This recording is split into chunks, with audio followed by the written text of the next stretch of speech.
In the mid-2000s, I am the biggest champion of this whole ESG movement, but fast forward 15 years later, I become its fiercest critic. Currently, I speak out against the Davos agenda, and I've seen it from the inside. It's not until I join these government boards and the WEF, the World Economic Forum, where I see that the elite is completely detached and it's brutally harming society. They figured the best way to squash me was to destroy me. Now, I'm known as this whistleblower. Klaus Schwab and his board, Mark Carney, Larry Fink, right, BlackRock, they control media, they control education. It's about power and money. How do we keep control and allow a little bit of steam to come out of this to calm down the masses? This isn't conspiracy. It's game over. It's just lights out. Archie. Desiree Fixler, welcome. Thank you for inviting me. Now, you are a very special guest for us on Bitcoin Archive because you're not really the typical guest that we would get to speak on Bitcoin, but you are definitely a subject matter expert in an area that all Bitcoiners find especially interesting. Tell us a little bit about yourself so that we understand, what the audience understands who you are and what we're going to talk about now. Sure. So by background, I was just like regular way investment banker. I graduated from the London School of Economics, gung-ho about debt trading, and, started working in debt capital markets. And so for the first big chunk of my career, it was really normal, linear. And, this is now the ride up to the great financial crisis. And I'm really starting to feel like the wanker in the banker. And I'm thinking there's more to life. And I actually leave JP Morgan and I decide to embark on a career in sustainability. Mm-hmm. At the time, it was called socially responsible investing. So in the mid-2000s, I start to be the biggest champion of this whole ESG movement. But fast forward 15 years later, and I become its fiercest critic. And currently, I speak out against the Davos agenda, this top-down agenda that I believe has thrusted up control and wealth to the global elites and left the masses barren. And I've seen it from the inside, whether it was at a large bank. I then consulted with regulators, and I also was an advisor at the World Economic Forum. The timing is really interesting because, probably 10, 15 years ago, I would have looked around society and I thought, you know what? I think there's a deficit in compassion and empathy in society. And I genuinely still believe that that was the case. And then we fast forward to 10 or 15 years, and I can't tell you when the exact moment was. And I just thought, that principle was embraced to a ridiculous degree such that it's become almost like a grift and part of its own dysfunction within society. And we saw that with the peak and thankfully the bubble of woke popping in 2002-03 when Elon bought Twitter and turned it into X. Thank God. And so I wonder, with your experience in the sustainability area as an expert in that area, was there a moment where you started to realize, I think I'm on the wrong horse, we're going the wrong, or at least going in the wrong direction on the right horse? Did you have a moment of realization? I had several. Looking for a secure, trusted way to buy, sell, and hold Bitcoin? Gemini has been leading the way since 2014. Founded by the Winklevoss twins to be a security-first, fully regulated Bitcoin platform, with Gemini, your Bitcoin is protected with enterprise-grade security, backed by insurance and Type 2 certifications for both SOC 1 and SOC 2. Whether you're new to Bitcoin or a long-time hodler, Gemini gives you the tools to stack sats and build generational wealth your way. From simple one-tap buys to advanced charts and trading features, it's all here. Buy, sell, and hold securely. That's Gemini. Gemini. Bitcoin with confidence. The DeBiFi prepaid Visa card is here. Just borrow against your Bitcoin, load US dollars onto your card, and pay instantly. No banks, no selling your Bitcoin. Just secure, short-term loans backed by your Bitcoin. ready to spend with your DeBiFi prepaid Visa card. It's also non-custodial. Your keys, your Bitcoin, always. Get cash, keep your Bitcoin upside, and spend it anywhere. That's DeBiFi. Bitcoin-backed loans, now in your wallet. The first one was, in truth, I thought I was at my peak. I had my dream job. I was a chief sustainability officer at Deutsche Bank's asset manager. And so this is like 2020. And, I was riding high, great corporate career. And, I felt very proud that I was a banker, but I was a good banker. We were implementing, taking money and in my head, investing it in competitive financial returns plus environmental and social positive impact. Mm-hmm. And so I'm riding high thinking like there was like a bit of ego and moral superiority. I'm doing good, right?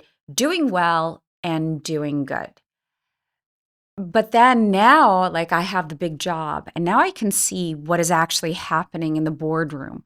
I report directly to the CEO and I clock fairly quickly.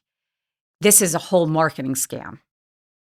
This is, Wall Street just, again, rebranding itself to make more money by saying, right, that they're going to do good, but not implementing it. So I'm at a company that has almost $1 trillion of assets under management. And the CEO is like, just slap a green label or an ESG label on any investment product, right? They'll buy it. And of course, the MO was double the fees, right? So yeah, you can do well because you're exploiting your own customer base, and again, the investments weren't into like any sort of transformational change. It was like, they were in tech heavy portfolios. So like somehow you could rebrand an investment in Apple or Microsoft or NVIDIA as changing the world, contributing to the UN Sustainable Development Goals. And I realized, oh my God, no one really believes in this, and that this is a huge con, on the investor community, both institutions and retail. That was my first aha moment, right? There were more moments afterwards, but that was the first time where I'm like, oh my God, right? This is I'm not doing good. I'm actually exploiting more people. I raised these concerns that the company was committing fraud. It was lying to the public, pretending that these investments are sustainable. It was, talking about its own efforts in the DEI space. They lied about that. There were so many lies within this ESG world, environment, social, and governance world. And I do pop that bubble. And I raised the concerns, and literally I got fired a couple of weeks later, and my whole corporate career is destroyed. But at this point, to be honest, I'm still thinking there's a good way to do ESG investing, or there's a good way to do sustainability. But that was my first aha moment, or like where the penny dropped that, we need to go back to first principles.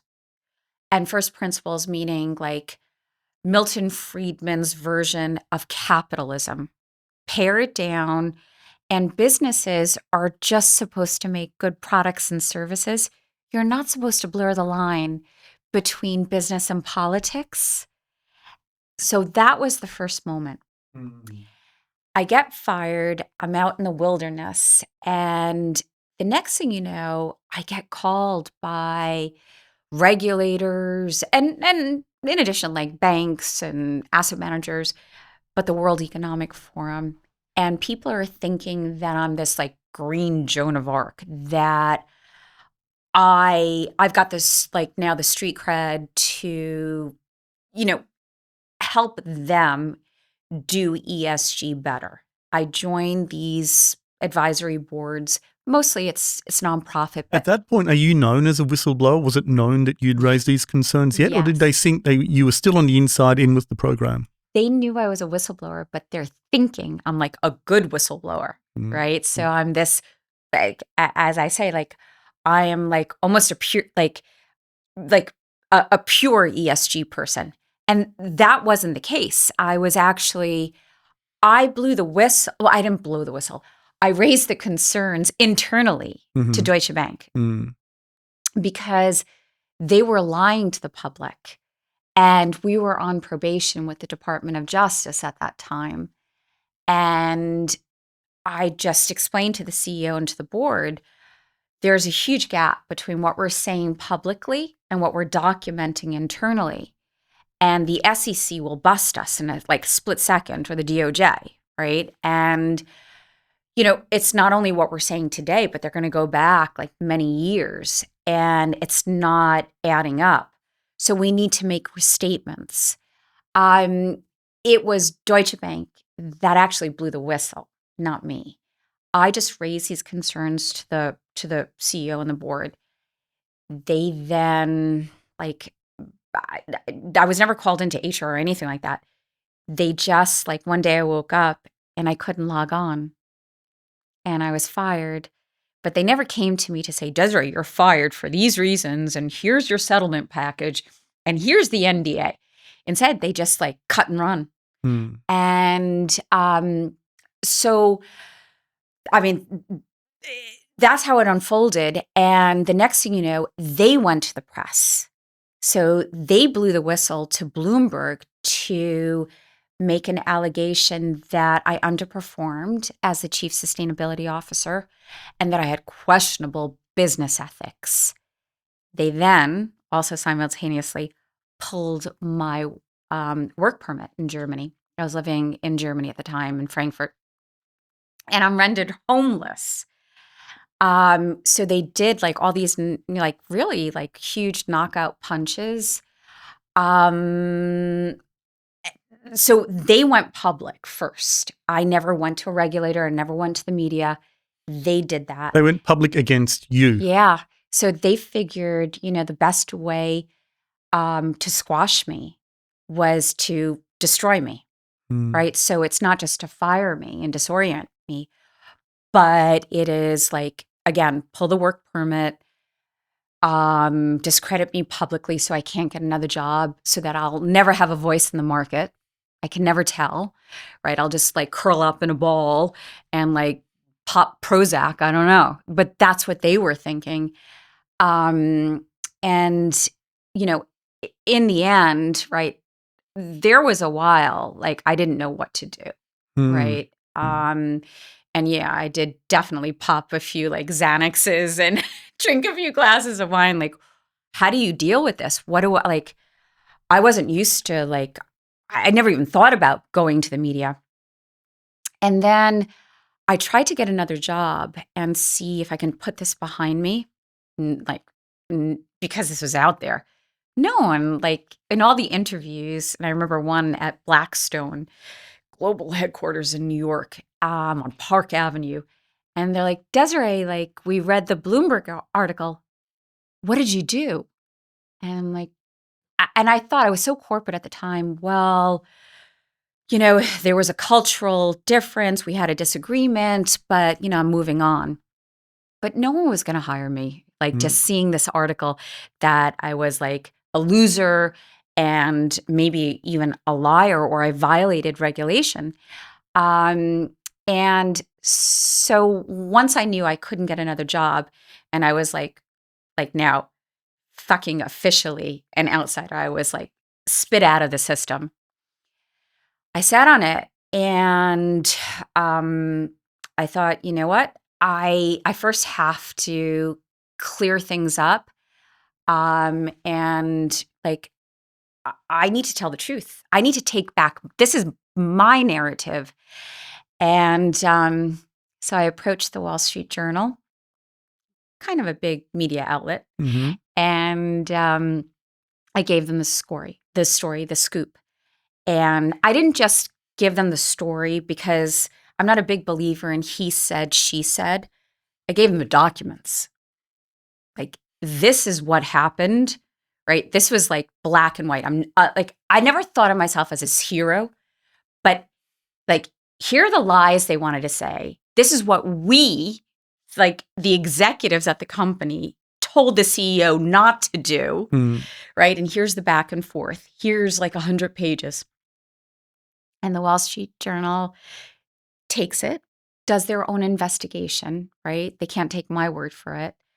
And they write this bombshell article, and they more or less come out on my side. A couple of days later, like, the US authorities jump in, and to make a long story short, both the US authorities and the German authorities pounce on Deutsche, and the bad guys get fired. The company gets fined, and it's now like a business case study on what not to do, or a business case study on like bullshit, like greenwashing. But I mean, at the end of the day, even though there was justice, it did destroy my career. And for me, it opened my eyes because it wasn't just Deutsche Bank doing this stuff, this marketing fraud. This was, pronounced across like all financial firms. And, within a few months, I do get recruited because people are thinking like, she's like the purist and we need to tackle greenwashing, but we still have to keep to the Davos agenda, net zero, DEI, ESG. So I do get asked. It's now, I'm known as this whistleblower, and it's a label that you just have to accept. Like, I remember at the beginning, like saying like, I'm not really a whistleblower. Like I never went outside, but then you just have to say like, okay, I have to own this. Like, I can't shake it, so I'll live up to it. And I do join these boards, and that's the second aha moment, because I'm also thinking at the time, okay, there's a lot of bullshit in this market. There's a lot of lying to sell products. There's a lot of fear mongering, like pretending there's this like climate emergency, right? Because fear sells. Fear sells. Like, you can get votes, you can sell products, you can gain control. But it's not until I join these government boards and the WEF, the World Economic Forum, where I see that the elite is completely detached from real world outcomes. They're completely attached to what is happening, like, to humanity. And that's what was so shocking, like, to be in the room where you're sitting there and you're saying, okay, you guys are enforcing net zero. Do you understand you're driving up the price of energy for your citizens, right? Do you understand that there is no climate emergency? There is a cost of living emergency, right? And you're distracting from that. You're not addressing the key voter issue, what everyone is concerned about. It's the economy. It's that saying, it's the economy, stupid. And they didn't care. There was never, they were so wrapped up. Like, you're in a room with leading experts from, this is what it's like at the World Economic Forum, leading experts from academia, like these like big head honcho professors, big, Wall Street executives, government, the media is present, well, mainstream. And, the consultants, lawyers, all there. They're just thinking about their own careers. All they want is more government control. You know why? Because they get more contracts, they get more funding. So the more regulation we have, the more that they're enshrined in their own job. the more control they get. And that was when I kind of gained my sea legs, if you will, to say there's not just greenwashing in the market. This is a total hoax, a scam, and it's brutally harming society. I want to take you back to, I guess, the timeline between raising concerns at Deutsche Bank and getting fired was a matter of weeks. Yes. And then how long until the Wall Street Journal published their article from that point? Okay, so the dates, because like I can't forget it. I Just can't shake it. Mhm. No, I can so it was, I'm fired mid-March. This is 2021. And the Wall Street Journal article comes out August 1st. And in between, right, for a couple of months, I'm just sitting on it. I don't know what to do. You know, I started reading, my best friend gave me a lot of books to encourage me to speak up. So I started reading about other whistleblowers like, you know, Tyler Schultz. He blew the whistle on Elizabeth Holmes and Theranos. Oh, yes. Gretchen Carlson. She blew the whistle on that pig, Roger Ailes at Fox News. Yes, that's right. Fox News. And there were some other whistleblowers. And, you know, I started reading and thinking, because you think if you're a whistleblower, like there's no life afterwards. Yeah. And that's when I started reading it and saying like, wow, you know, these folks blew the whistle. And it was so important, like, especially like Tyler Schultz, what he did. There is a life afterwards. You need to reinvent yourself. You can't like do the same old. But there is a life afterwards. And that's when I realized like it is what it is. Like you have to shake it off. Like this happened. Like I can't go back in time. And I just have to move forward and figure it out. So, and then I do. And then I work with the Wall Street Journal because like they're obviously like I give them stuff, but obviously they're going back and forth with their investigation. I work with them for a good like 6 weeks maybe. And then they come out with their story. So that's the time frame.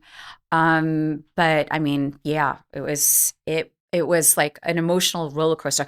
Because by the way, like you give your story to a media outlet, you don't know how they're gonna slant it. Like maybe, and you also think to yourself, like, you know your own truth, but you know, sometimes you do question yourself. Like, am I the crazy one here?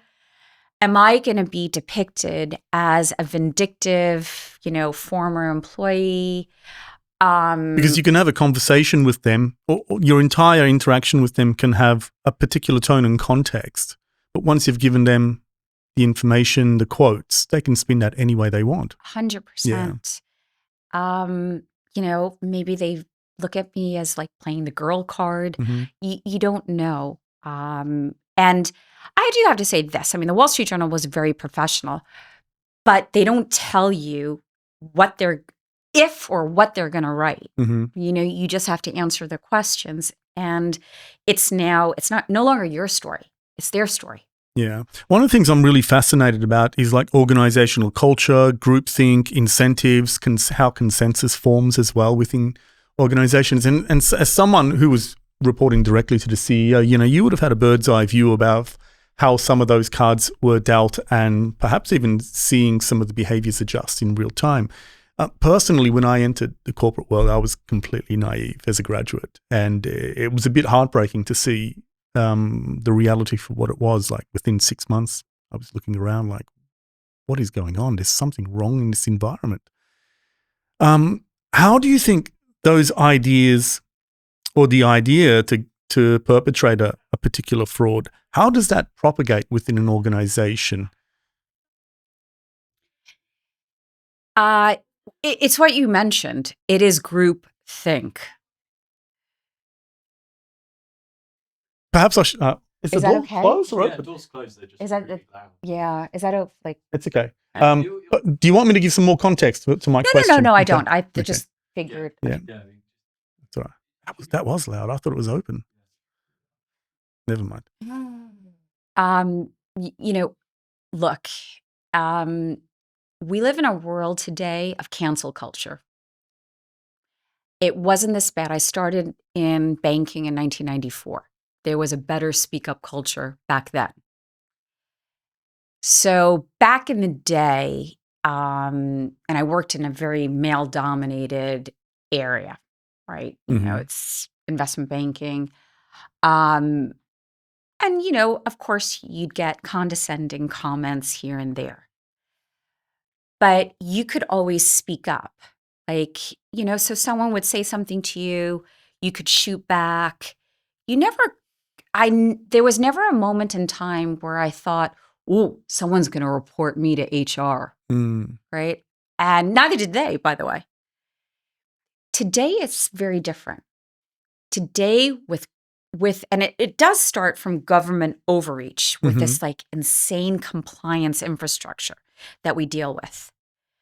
Also, the whole DEI movement, okay, where everyone is super guarded and people are more buttoned down today than they were 30 years ago. It surprises people, but that has been my experience. And so when you ask when something bad happens, right, no one will question it, right? They go with the lead.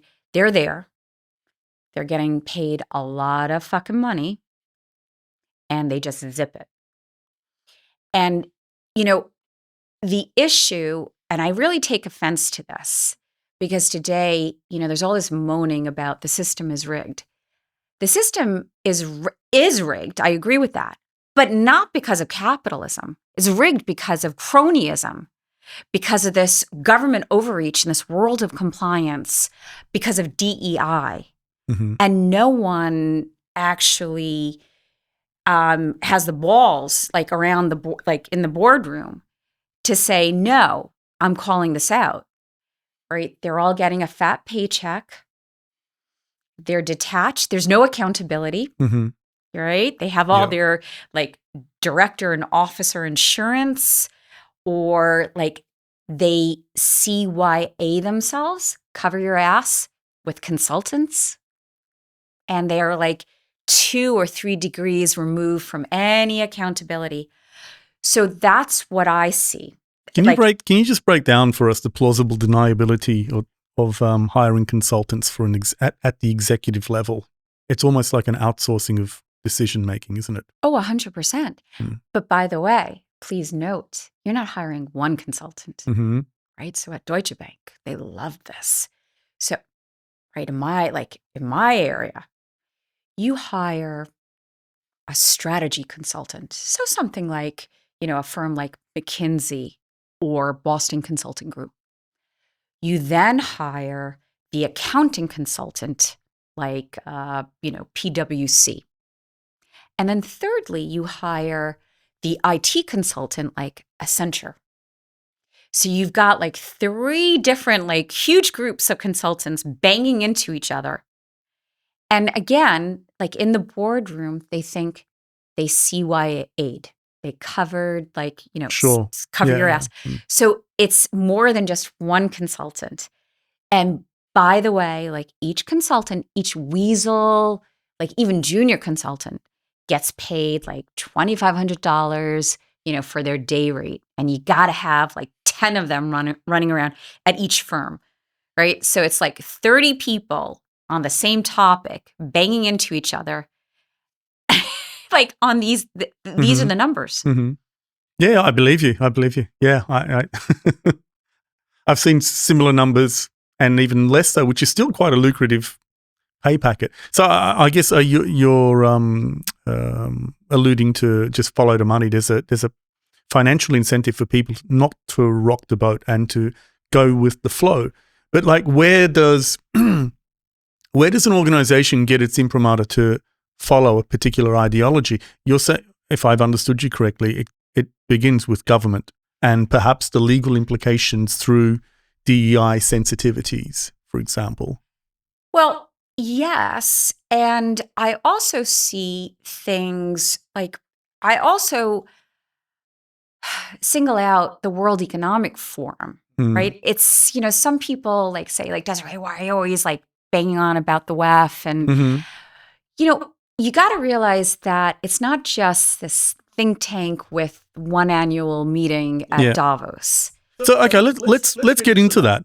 A lot of people will have encountered at least the conversation on a Twitter timeline, which is most of my audience, about the World Economic Forum, and they're spoken of as this kind of bogeyman. Let's understand who are the World Economic Forum. Who is it? What do they do? Why did I want to do it? So it's thousands of people. Okay, so let's just begin with the organization itself, right? It's led by, it used to be before it was taken down by the Wall Street, before he was taken down by the Wall Street Journal, Klaus Schwab. So you have to understand that, capitalism was always known as shareholder primacy capitalism, right? A company makes good products and services, obeys the law, but maximizes its bottom line, profitability. Klaus Schwab comes out with a different version of an economic model, stakeholder capitalism. And stakeholder capitalism is about bettering society, to redo the former capitalism so that companies now have to report out and, serve all stakeholders, including, right, not just your customers, your employees, the community, and everyone, society, and the planet. And then, by the way, and maybe the shareholder, maybe, right? Sure. But understand that this is a redress of socialism. This is top-down control. There's nothing like, a business is just supposed to be making the best widget or the service that it's doing. It's not supposed to be thinking about society, it is supposed to stay in its lane. Okay. Klaus Schwab blurs that. Yeah. And this concept takes off after the GFC, the Great Financial Crisis. And that's where you have a split in things, where these seeds of what I see, government control, state control, socialism, starts taking hold of the corporate world, of Wall Street, is post-GFC, because guess what?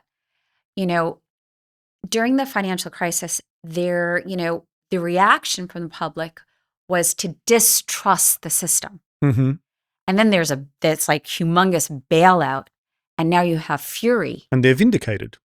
100%. Yeah. No one goes to jail. And, people are thinking, why, my money, taxpayer money, is going to bail out the elite? This is insane. That is when, again, Wall Street is like, uh-oh, we might get unseated here. So let us rebrand ourselves. Let's shield ourselves. And that's when the corporate world really starts, jumping into this World Economic Forum model of stakeholder capitalism. And so they start dabbling in it. But then during COVID, that's the second phase, is with all the social unrest, Black Lives Matters, all of that. That's when, for global corporations, the whole system, and it's not just corporations, it's also governments, where this ESG movement, this stakeholder capitalist movement, it's not capitalism, it's stakeholderism, collectivism, really takes hold, where everyone starts pronouncing their purpose as first to save the planet and the people, and then secondly, to make their widget or, produce their technology or govern people, right? And everything is blurred. That is what happens. That is what happened. And so, again, this WEF ideology and this is all coming from Klaus Schwab from Switzerland, right? It has this hold on government leaders, on academia, and the private sector. And it's very successful. Can we go into that point? Because in trying to understand the World Economic Forum and its influence in the world, I guess if I just push it to one side and say, if I wanted to start my own World Economic Forum from day one, I've got some friends who are very influential. And for the next 3 or 4 years, we're going to meet in the Australian Alps. I'm Australian. in an Australian ski village, and we're going to meet there exclusively and ponder about the machinations of the world and the fortunes of what we're going to do, right? And every year, everyone's got a challenge to bring 3 additional influential friends. Mm. So at the start, it's just us talking amongst ourselves and then taking good ideas and bouncing them off each other.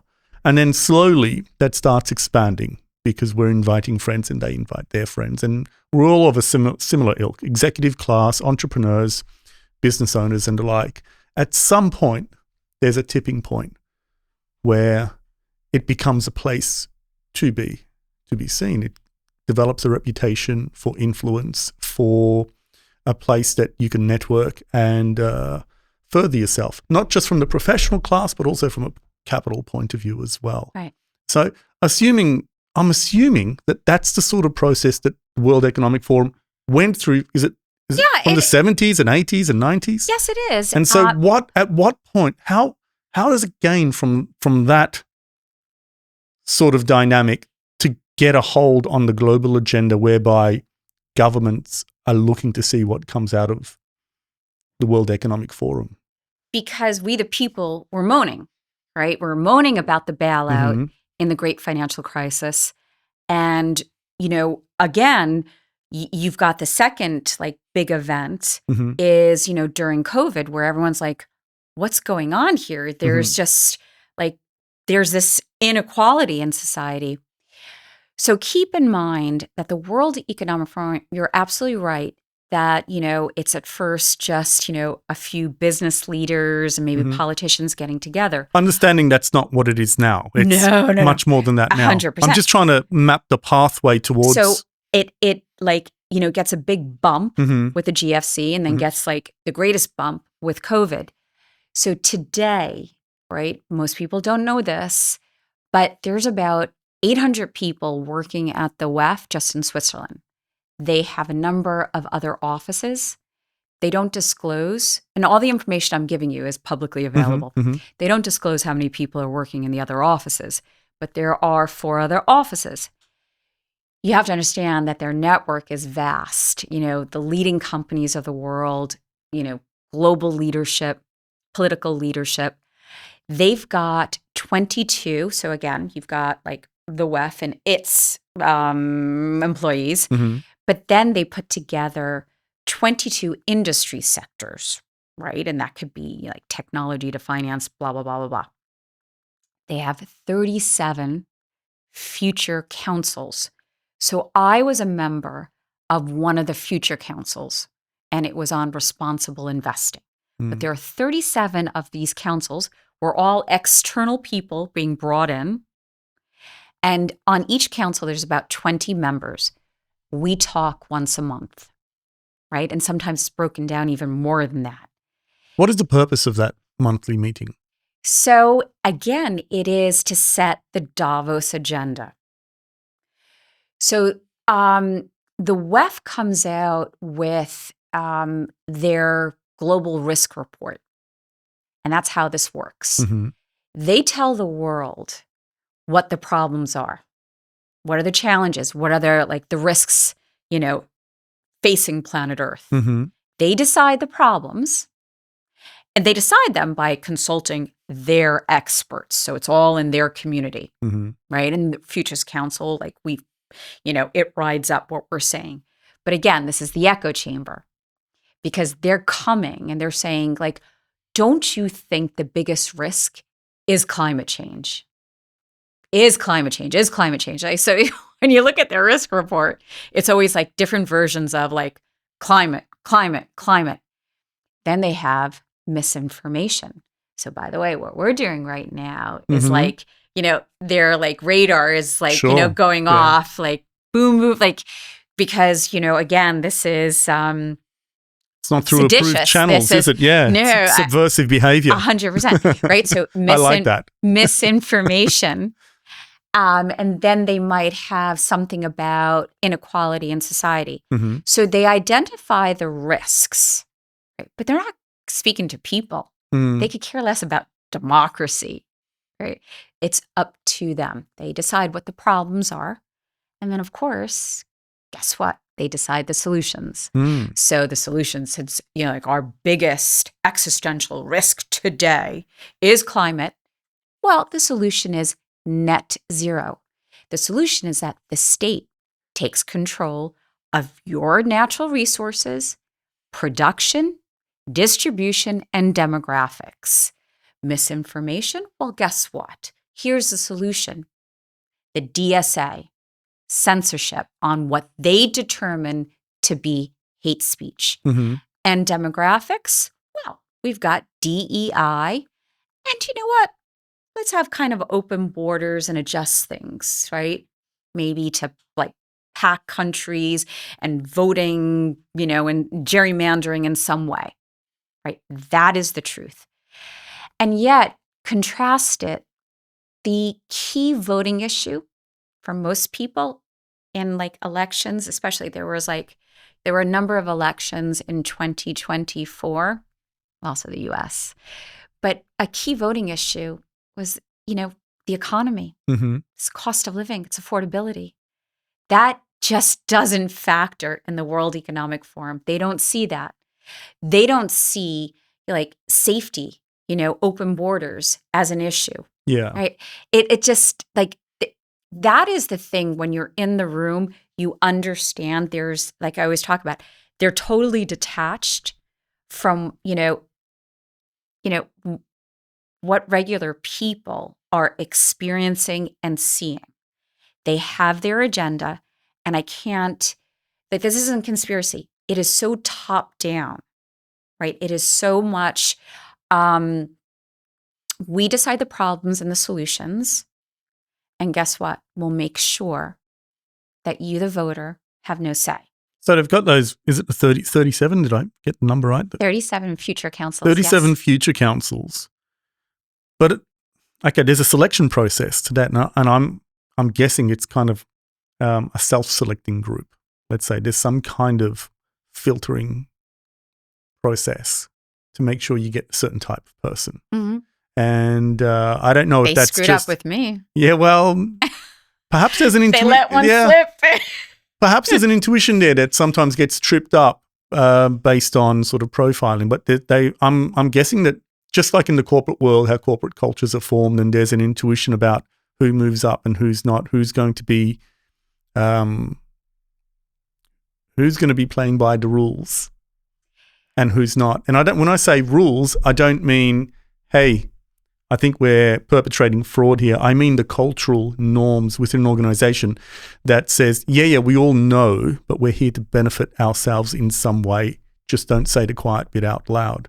And every culture has those kinds of norms. And I'm guessing like that there is some kind of unspoken intuition about what sort of person should be on these future councils. Right. And so it seems like perhaps it's a two-way process, or is there a council above them, above the future councils, that sets the agenda and then 100%. tells them? So who are those people? Okay, well, it's Klaus Schwab Yeah. and his board, Mark Carney, right? Right. The like Canadian that. Prime Minister now, but former central banker in Canada and the United Kingdom. Absolutely. Yeah. And then he spearheaded the whole net zero, right, movement, GFANS. Yeah. $132 trillion towards climate action, right? Remember, when he left the Bank of England, he went like to this world of ESG. Like he was a chairman of Brookfield, and he was leading with like Mike Bloomberg, GFANS, this whole net zero movement. So there are folks like that. And of course, like Larry Fink, right? BlackRock, right? This is the advisory board there. So Larry famously wrote a letter about ESG to corporate America. Yes. Perhaps global corporates in general. If you want our money, you've got to comply with this agenda. Yes. Now, that's what I'm fascinated by is like, okay, between these types of people literally at the top, how are they agreeing? Is it Klaus Schwab eating his potato rosti in the Swiss Alps and thinking, I have an idea, maybe I should call Larry and see what he says about it? Or are they literally saying we need depopulation? Is it more... No. Is it more direct? It's all... Do you see what I'm trying to understand? Is it... Yes, and where does it come it's from? more basic. Is it's it? about power and money. Wow. Right? There's no, these aren't philosophers. Yeah. Right? They're not sitting there and thinking about, let's optimize an economic model or whatever. Larry Fink is thinking oh shit, the yellow vests are stormtrooping our office in Paris, right? Me too. We have all these lawsuits. Greta Thunberg is sailing around the world instead of flying. Oh shit, right? There is, again, going back to the great financial crisis, right? I'm going to be unseated, right? If we don't deal with this and let a little bit of steam out of the system, right, and pander a little bit to the population, they're going to overthrow us. That's what's going on. So they're just thinking about how do we stay in our seat? How do we keep control and allow a little bit of steam to come out of this, right, to calm down the masses? Yeah. So what we can do is we can rebrand capitalism. Sure. Right? We can pretend that there is purpose with profit. This is capitalism with a conscience, right? It's all of this rebranding. Our number one, goal is not to make money. It is, to serve the community.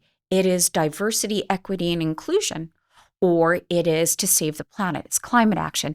So they start doing all of this stuff. And of course, it happens, as I say, it's the response to the great financial crisis. They start rebranding themselves. Larry Fink starts writing these profit plus purpose plus profit letters in about 2018. And it really, his very powerful one is 2019.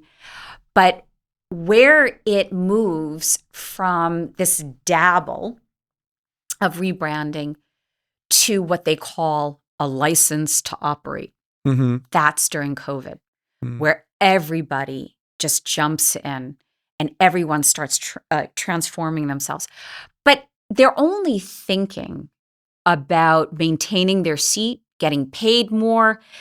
There's no real political, economic, philosophical thought to it. They don't give a shit. Yeah. They're just thinking about their own, saving their own ass. So it's really pretty much the same principles that drove the behaviors in Deutsche Bank, where it was we're going to do what we're going to do anyway, which is maximize what's beneficial to us. And we're going to slap on whatever label we can to just market it or get away with it. Yes. I mean, is that too crude a point? No, or is it? No, it's the truth. Except Deutsche Bank broke the law. Sure. Larry is mismarketing and, he's sailing close to the wind, a number of firms. I mean, Deutsche Bank was blatantly they were out of control. It's the most scandal-prone bank in the world. So it just there were outright criminals at Deutsche Bank at the time. Today, these titans of industry are a little bit more savvy and a little bit more careful. But yes, they play both sides. They pretend that they're all about free enterprise capitalism. They pretend they're about meritocracy. But truthfully, they jumped ship from that model to this, it's not capitalism, it's cronyism.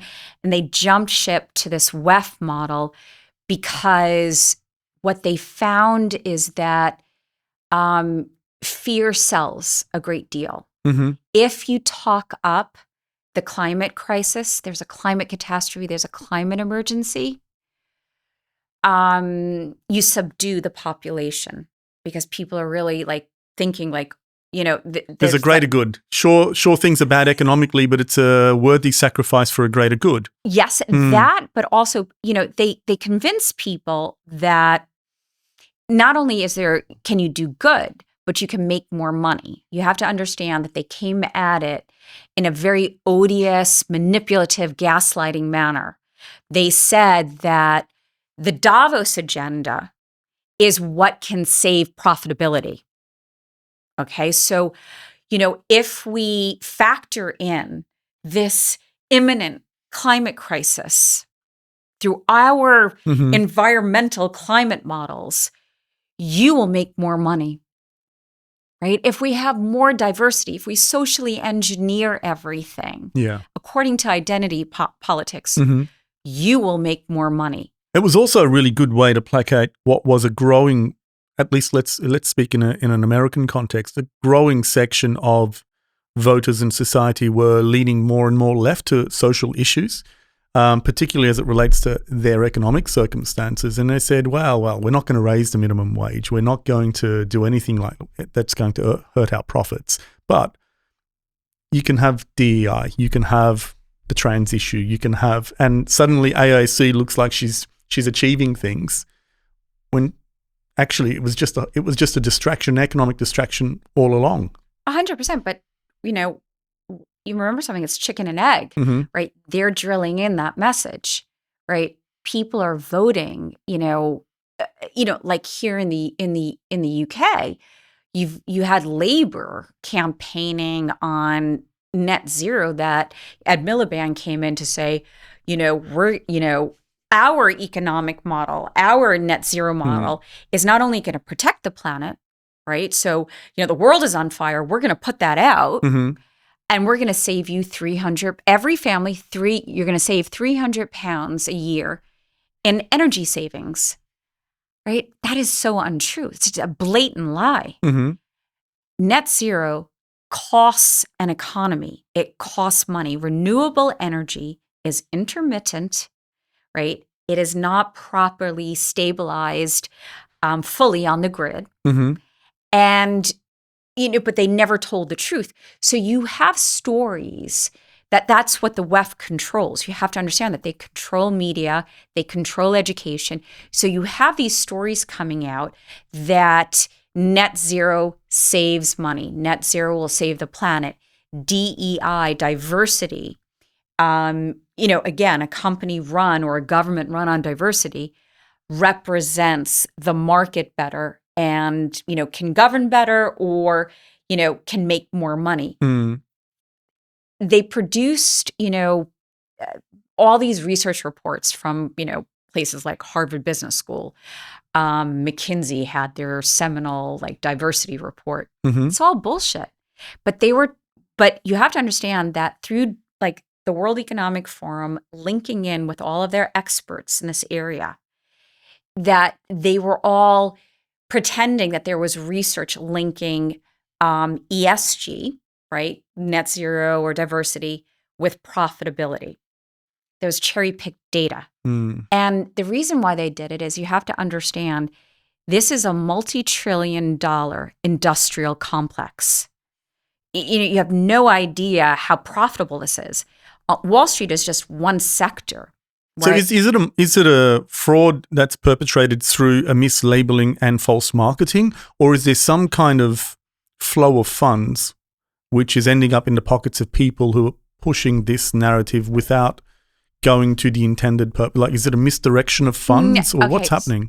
Inevitably, that happens, but no, it's not that.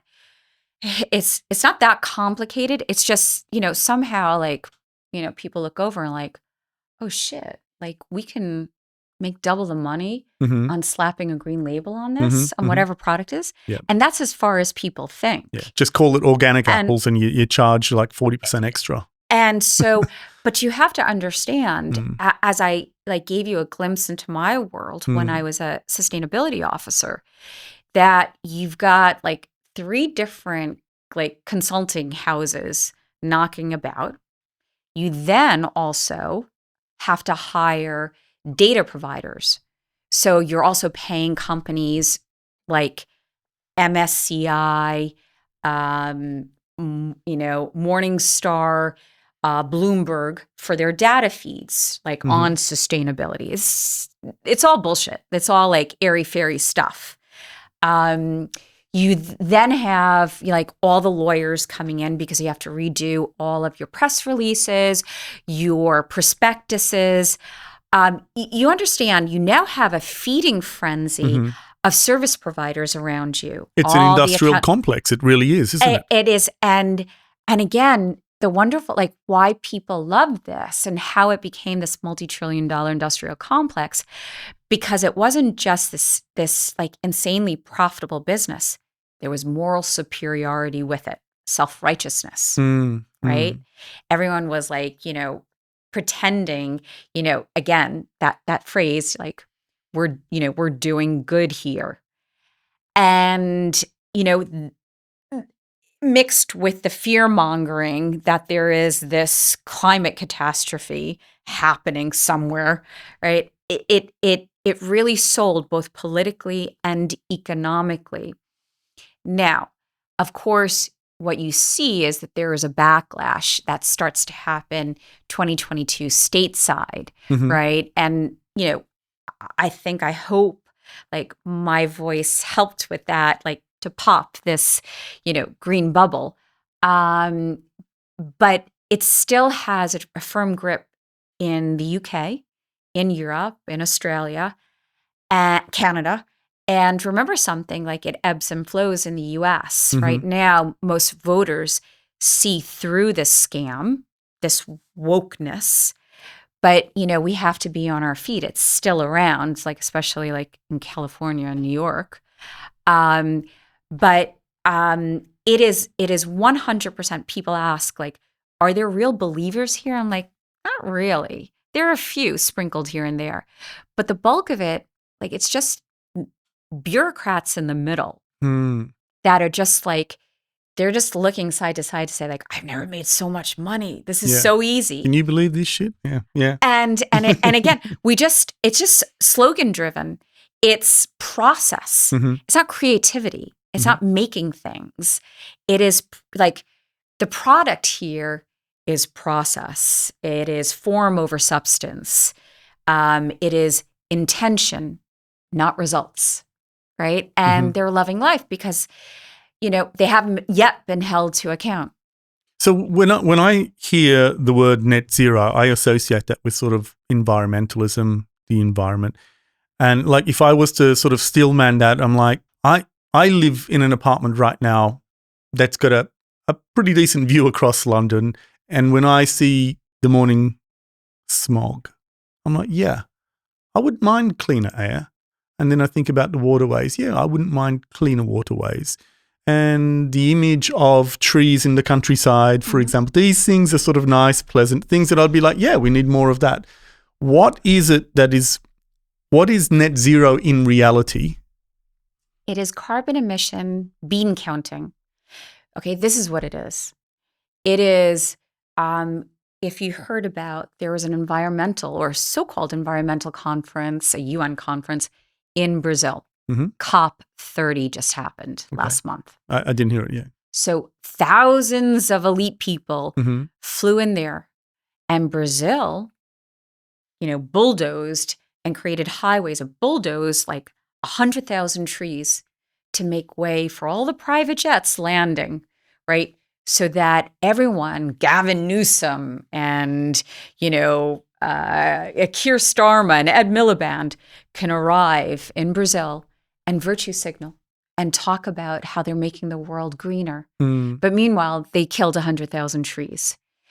So it's form over substance. The net zero movement is not about the environment. It is about this elite controlling natural resources, implementing their agenda, and making money.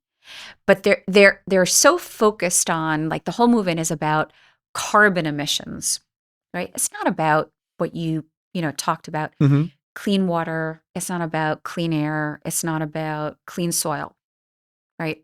Carbon, that's not a pollutant. It's vital to planet Earth, right? There are pollutants, but the net zero movement is not focused on that. They're focused on banning the extraction of, oil and gas in the North Sea, right? Ed Miliband is like off on his crazy one that the UK is going to be powered by wind farms and solar panels, even though it's not very sunny here, right? Of course, that will never happen. And what it translates into is economic demise. Your economy shrinks. And we're seeing that in Germany. We're seeing their energy prices are going through the roof. Also, we've got in this country the highest energy prices in Europe. You have the here in the UK, and I just posted this.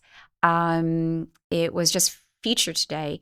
The UK has the highest industrial energy prices. So, what happens to business? Either like they shrink and they fail, or they move production someplace where energy is cheaper. Germany has the highest retail energy prices. Yeah. And absolutely. So you see the UK, right, flatlining, and Germany is probably going into its third year of economic shrinkage, right? Yeah. The And we're economy talking is a shrinking. historically economic powerhouse of the world, not just in Europe, our global economic powerhouse. No matter what happens, it just seemed like Germany would end up winning because of, their industrial policy over in the last century or so. I'm not talking about right now. But then they did something where they shot themselves in the foot. They closed down every single nuclear power plant. Yeah. And then, the Ukraine-Russia war erupted and their access to cheap Russian gas effectively stopped. I'm not sure if that's resumed to any great extent. But it feels like, why is there a political consensus there that defies economic reality still? I don't know. These people are so radical and they're so absolute. You have to understand that when I was in the room and I'm trying to show real world outcomes, right? They just don't listen. So you're in a room that was supposedly with like the greatest financial experts of the world. They don't look at economic data. They cherry pick their own. Right, to support their thesis, this theory that there's a climate emergency and that net zero, grows an economy, saves the planet, makes cheaper energy, creates jobs. And we all know it does the opposite. But there's like some sort of denial where, here's my read, with these people, they have to know. I mean, it's obvious they're wrong. I think that they're doubling down on the denial, like crazy man Ed Miliband or, Friedrich Merz in Germany, because if they admit, they feel if they admit that they were wrong, they think they're going to get in big trouble, right? And then everything unravels, not knowing that is the greatest strength is to adjust, right? Everyone, like, we're humans, so we, err, we make mistakes, and it's always through adjustment, right, that you improve. These people can't think like that. I give this example, and I remember doing it in one World Economic Forum meeting, and I said to, like, the financial experts in the room, because they were banging on about net zero and clean energy is so much more profitable. I said, okay, 5 years ago, you have $1,000 or £1,000, and you could invest that money in the S&P 500, right? Or you can invest it in the S&P Clean Energy Index, okay? $1,000. Like, let's just throw that into both investment schemes. These World Economic Forum people are like, obviously, clean energy outperforms the market. Clean energy is so profitable. Well, guess what? Here's the reality. And you can see this. It's publicly traded. $1,000 5 years ago today is now worth approximately $1,800. So you made $800. Your $1,000, had you invested in like the WEF agenda, the clean energy index, well, that's below $700. You lost. You have less money in 5 years than you began with. right? And you can show this data, and they don't want to see it. You can show the data of industrial and retail electricity prices in the UK and Germany. They will deny it. They just go on, like here in the UK, there's all this like bullshit, stuff coming out. Like the green sector in the UK is creating, 10,000 jobs, Mhm. and you're like, actually, no. That is a McKinsey report that's dated, and that's kind of an estimate. The reality, right, from the Office of National Statistics, ONS, is that joblessness has gone up in the UK. In the last quarter, we've lost over 100,000 jobs. Right? What world are you in? Mhm.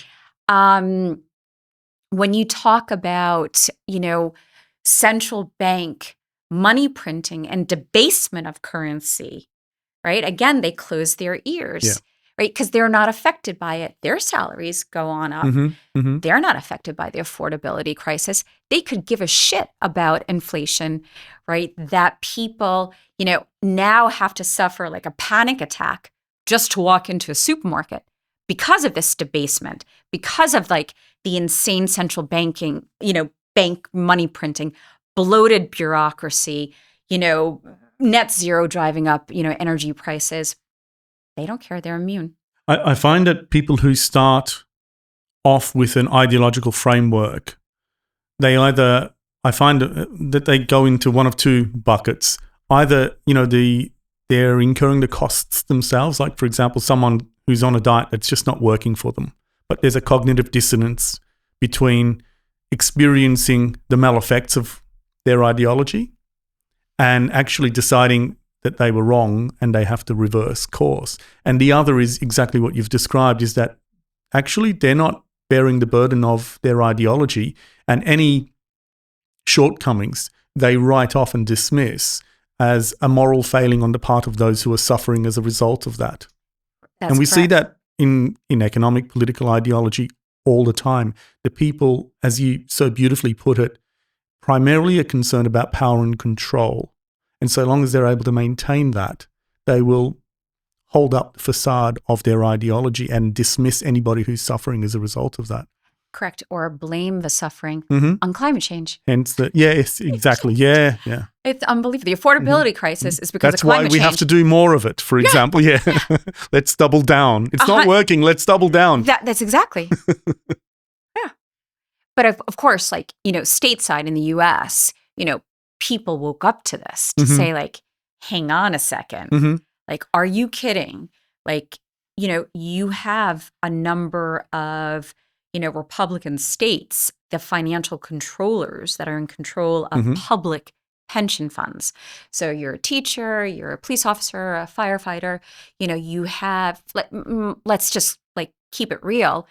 You're on a modest salary, right? But you do have generally speaking, a decent pension plan, right? And you've contributed expecting that when you retire, your savings have grown so you can have a decent retirement. Well, lo and behold, they find out that the likes of BlackRock, have leaned in, and the money has gone into ESG investments, right? Going off to save like polar bears or, crazy diversity woke schemes, instead of just going into, the overall market, right? Like the S&P 500, right? And, people woke up to the fact, like, as the example I gave earlier, like, our investments, like, my money didn't go to optimize my retirement fund, but instead I worked as a teacher or a firefighter, and my money has gone to help trans people in Guatemala or polar bears in the Arctic. Like, what? Yeah. I didn't elect this. I just elected that I was contributing into a pension plan that was going to optimize my, my financial returns Sure. for retirement. That's and this brings, I might be meandering a little bit, but No, it's good. It brings up a point that I make, because everyone talks about the good in ESG investing or sustainable finance. Mm-hmm. And there's only one example that I can give you, maybe other than like maybe what we'll talk about later, Bitcoin, but that's aside.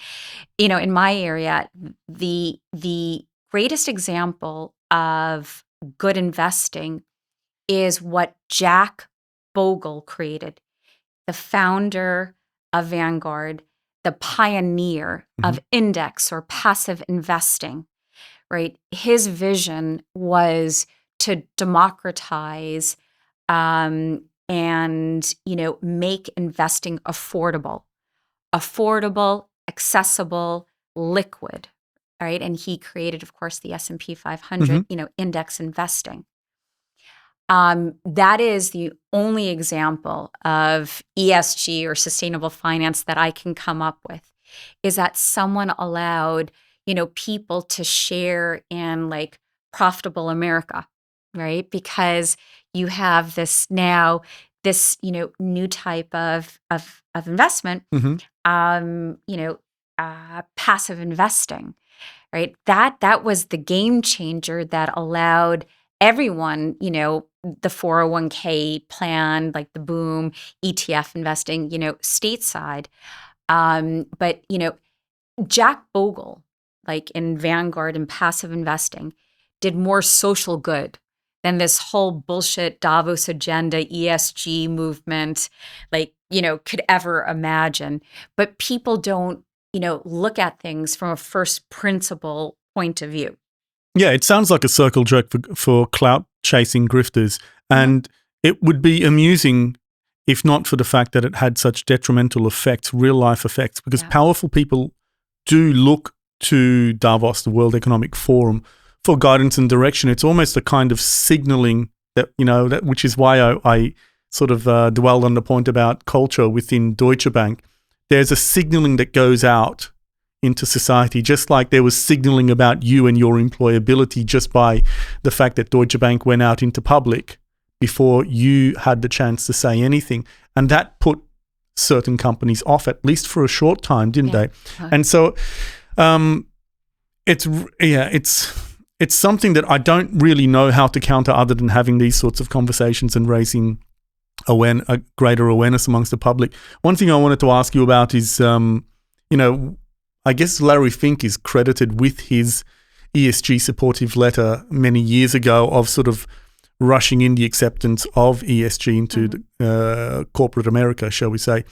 But he made it mainstream. Yeah, he did. And he rescinded that letter, though, not that long ago. What do you make of that? No, he's ducking 3 letters, ESG, right? But he's still doing it because it's still making money from Europe and the UK that is still in the grip.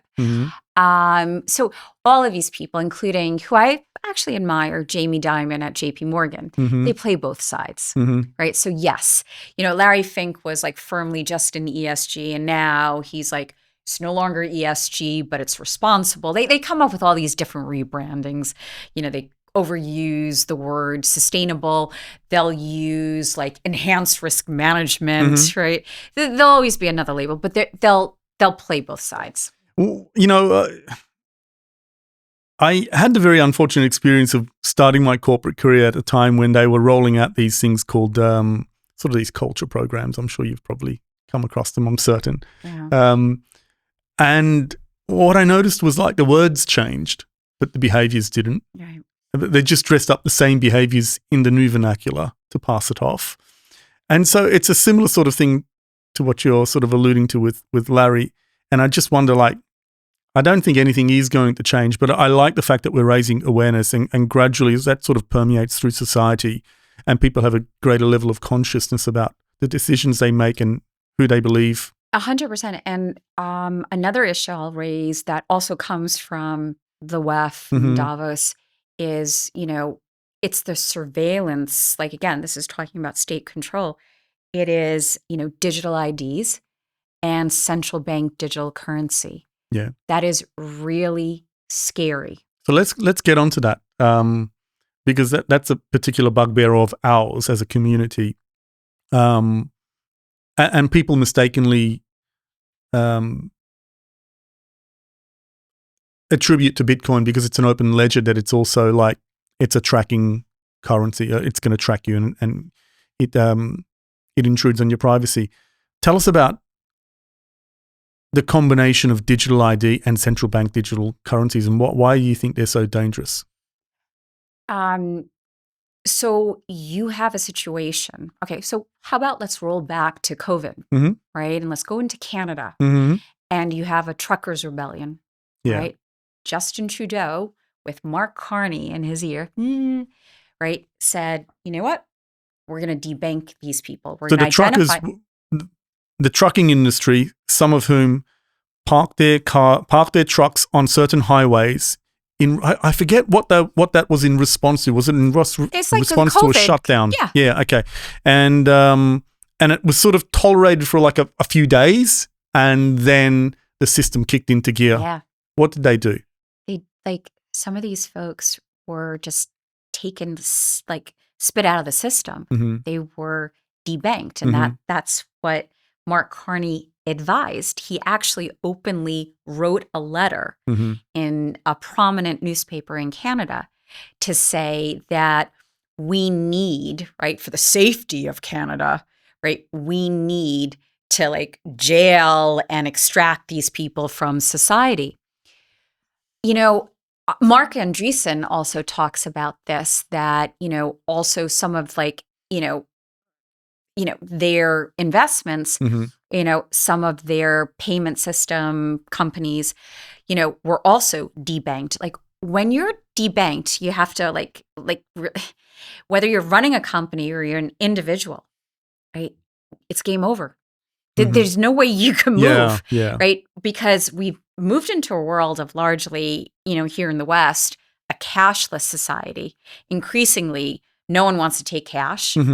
Right. And if you're running a company, you can't make payroll. You can't do anything. If you're an individual, right, they just shut you down. Yeah. Right. You can't get a job. You're like, there's nowhere to go. So for me, a central bank digital currency is ultimate state control. Right. And it starts with the ramp. It starts with your digital ID. And then now, you know, the government, right, has a kill switch on you. And remember, you know, what really gets me, which is so disgusting, is that they mismarket it, right? They say, you know, a digital currency is safety. You know, we can eradicate terror finance and money laundering. This one I love, from Christine Lagarde from the ECB, horrible central banker. It's about financial inclusion. Oh yeah, I love that one. Yeah. Of course it is. It's all Davos. Debanking right? is about financial inclusion. we should make the point just to emphasize how absolutely devastating it is to be debanked. Like for most of my life, banking was considered to be essentially a public utility service. Like the idea that you would be debanked would be as absurd as, you know, for political speech, someone coming and turning off your water or electricity and saying you're not entitled to any water or electricity.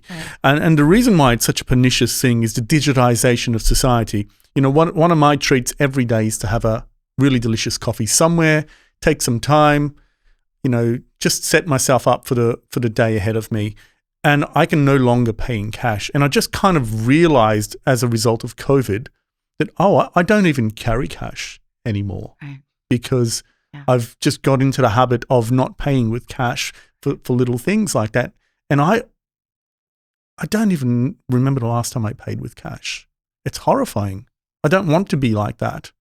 But society has moved on. And I think the things that I would want to pay for with cash, most of the stores wouldn't even accept it. Can you imagine going into like, I don't know, retail store like Selfridges and saying, you know, I'd like to pay for my jacket with like 500 quid or something? They'll look at you like almost like you're a criminal. You are a criminal. Yeah. They've criminalized the handling of legal tender. Yes. Right?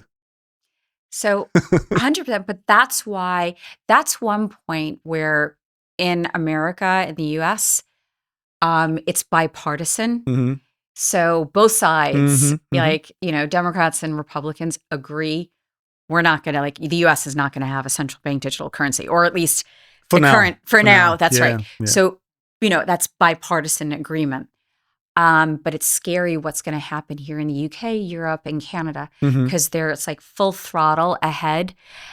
Every movement, right? So, and remember something, it's not just your bank account, right? They can see, right? It is like your assets as well, your real estate, right? Your stock portfolio.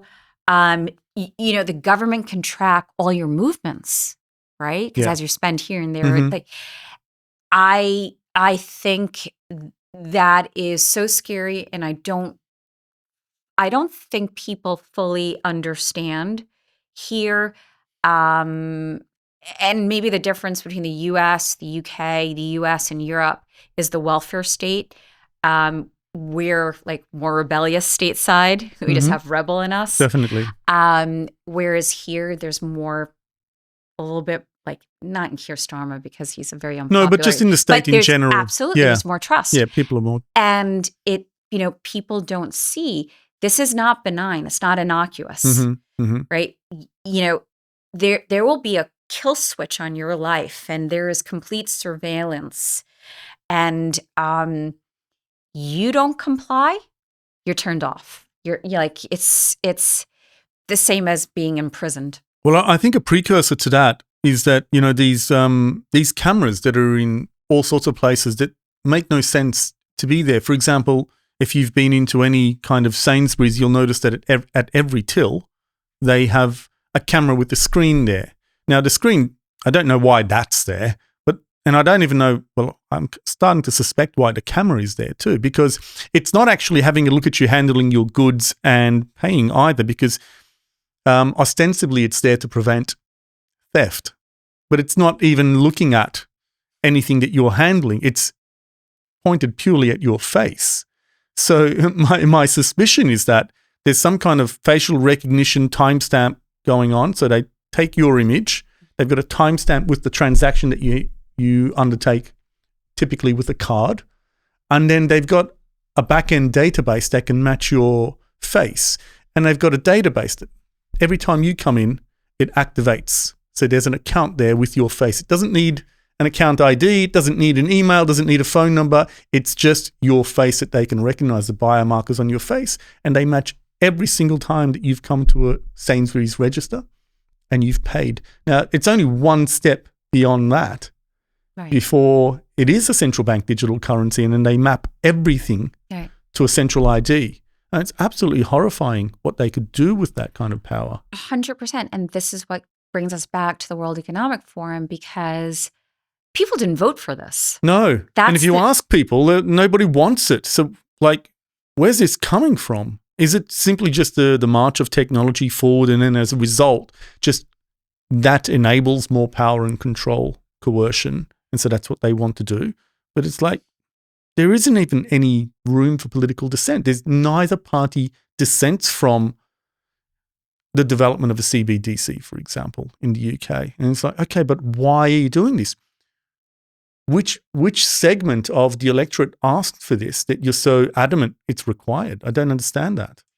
No. I mean, here in the UK, of course, like, Keir Starmer has bizarrely said this is going to, like, deal with, like, our illegal immigration issue and stuff like that. It's like, no, it's not. Right? Europe has had, like, digital currency, and, like, they were overrun. It didn't help at all.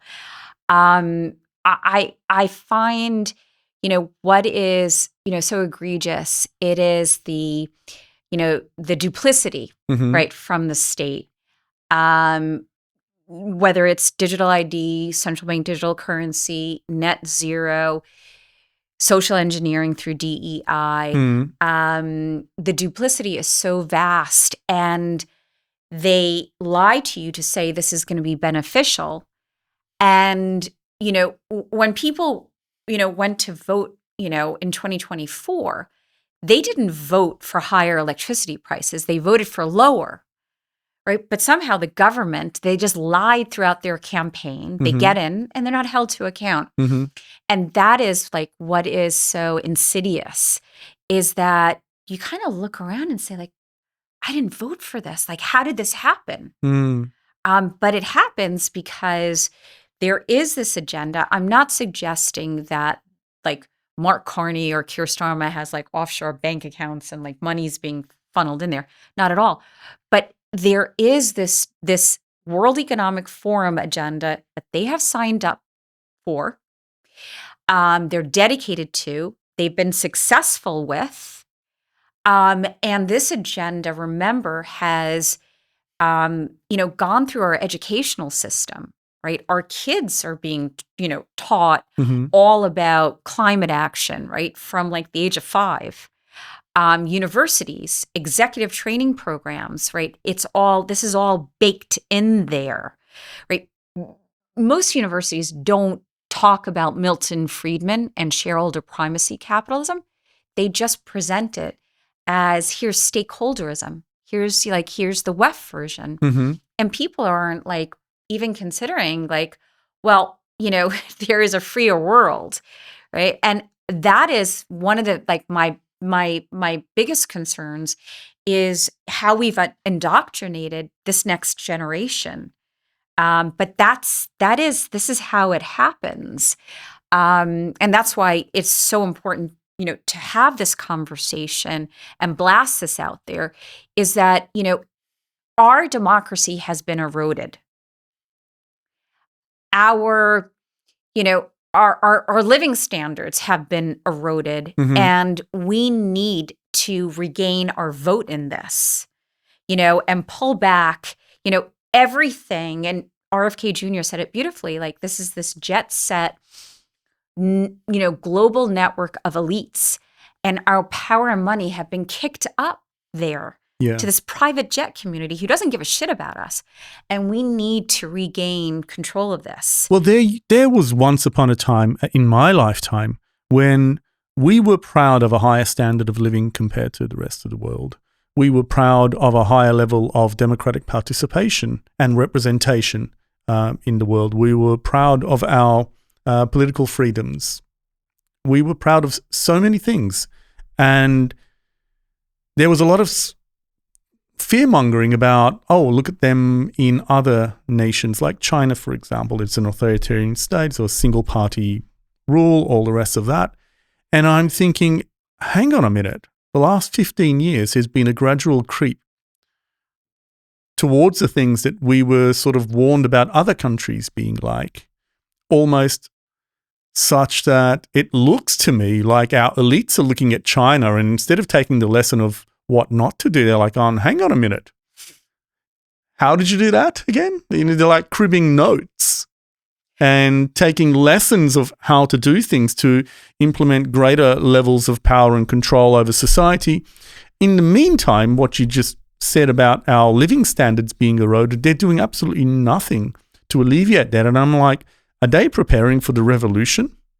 Maybe I'm being a bit sort of hyperbolic in saying that, but like, if you suppress people for long enough, and then with this AI and robotics revolution coming along saying, well, Bill Gates is saying we don't really need people. Well, soon we won't need people. And you're like, okay, how are people going to make money? How are they going to put bread on the table? How's all that going to take care of itself? And then, it just needs a spark and that could go off. And are they preparing to reassert control in a moment of revolution like that? Well, truthfully, oh gosh, I'm going to sound really crazy to say this, but no, they're too fucking stupid here in the UK, in Europe, in Canada, all of these like left-wing, regions. And if I were China or Russia, I would just look over and say like, what are these Davos people doing? Like, they're destroying themselves. And we didn't even have to fire a shot. Like they're buying all these wind turbines. Our manufacturing sector is booming here, right? And these folks are deindustrializing by themselves. One thing I have to say is that like what will be with AI will be, I don't know, but that's a US, China thing, right? Europe and the UK are lost. And the reason is that it's game over because of net zero, because of this nonsense, this WEF nonsense. I've said this a number of times, and I'm a finance person. I'm not a technology person, but what I do know is that, there's no point to talk about quantum computing or even AI because it's an energy game. Today's arms race, it's about energy. So you don't have tech might without having affordable, abundant, and reliable energy. So smart energy is your foundation for computing, right? So, but if you've just destabilized your energy platform, like Germany, because you ban nuclear, you ban fracking, you overly relied, you're relying on external support. You have not, adjusted your grid. It is game over. There's no catch up here. It's, because, you've got the US and China competing and massively expanding. And therefore you understand, China is like, they don't care there's no religion when it comes to energy. Get it any which way. And if you have to build your wind turbines and your solar panels through your coal plants, so be it. Yeah. Right. There is no low energy consuming rich nation. It just doesn't exist. And, in the US, it's the same thing. There's today, right? That's what drill, baby, drill means. There is no ideology. It is just let us get our energy might, right, from every source. And now with economic might and with technology, we can now innovate to find alternative, cheaper, cleaner sources. But if you deindustrialize, right, you're, economically shrinking, there is no innovation. The lights go out.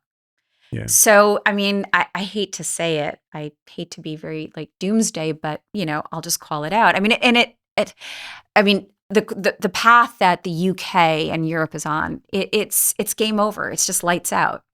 However, right, you can repeal this crazy ideology. You can repeal net zero. The government doesn't have to invest billions in digital IDs and central bank digital currency. It offers no utility, right, other than social unrest. But you can reverse, of course, you've seen this with Malay and Argentina. You see the US reversing.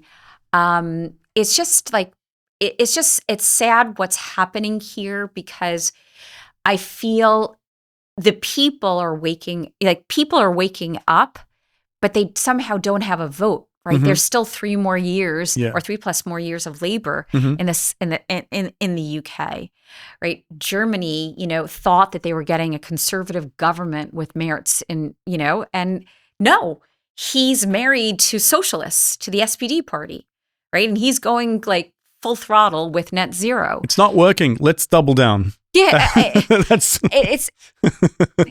yeah. So it is. I mean, this might be an ideal time to bring up Bitcoin mining. Are you familiar with Bitcoin mining at all?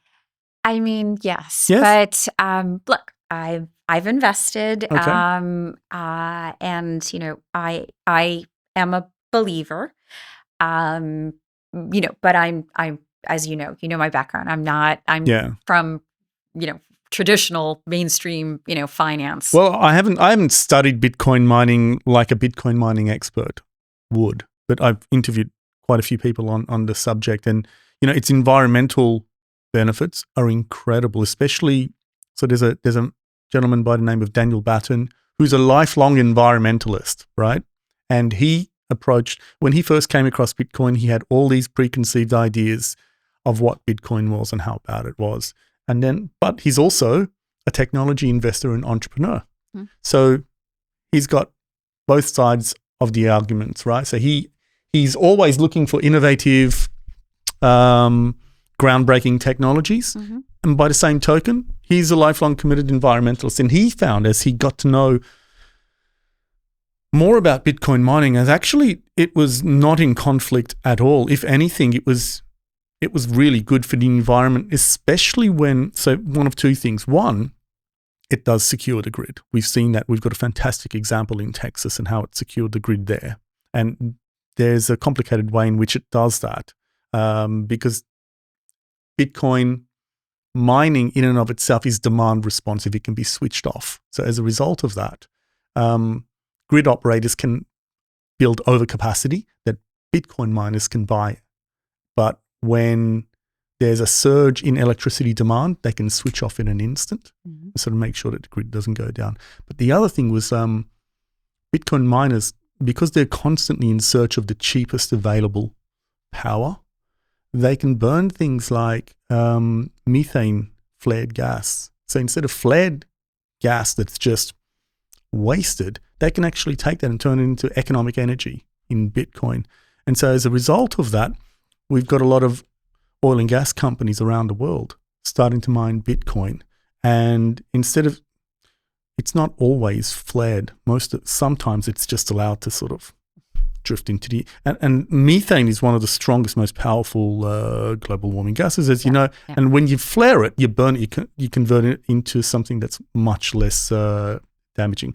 You may not believe in global warming, but Daniel does, and a lot of people also do. And as a result of that, the investment proposition from an ESG point of view suddenly turns green. And so now we're getting the good thing about that from your point of view. I know I saw that look. I understand. I'm not But what it's doing is it's actually causing an overinvestment in energy production that Bitcoin miners can take, and then securing grids in places like Texas, which have winter storms and whatnot. So I think it was 3 years ago, Texas in the middle of winter had a surge of electricity and the grid went down.